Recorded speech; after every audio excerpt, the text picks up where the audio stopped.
Joriy yilning 3-aprel kuni Zarbdor tuman axborot kutubxona markazi hamda 1-sonli politexnikumi hamkorlikda milliy tarix va qadriyatlarni ulug'laymiz mavzusida davra suhbati tashkil qilindi.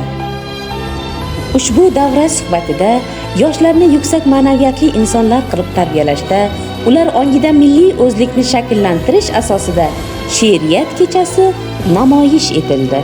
Bunda bexos varaqlab, men o'tgan umrga achinmay qo'ydim, tabassum o'rnida kuldim charaqlab, suyish kerak bo'lsa telbacha suydim.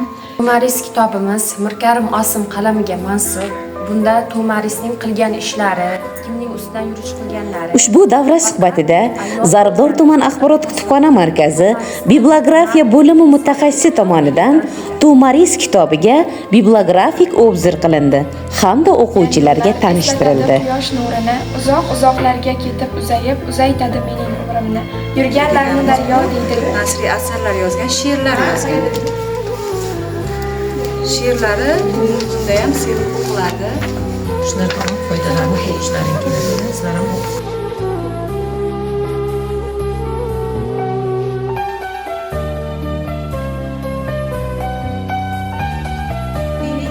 asarlardan o'qib, o'rganib, ijod namunalaridan bahra olishlaringizni, xonamizga tashrif buyurib, xonamizga a'zo bo'lib, bizda mavjud adabiyotlardan foydalanishlaringizni tavsiya qilamiz.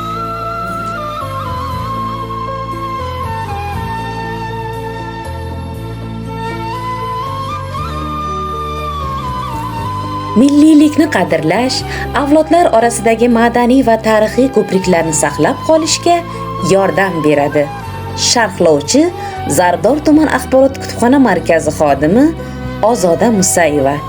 E'tiboringiz uchun rahmat.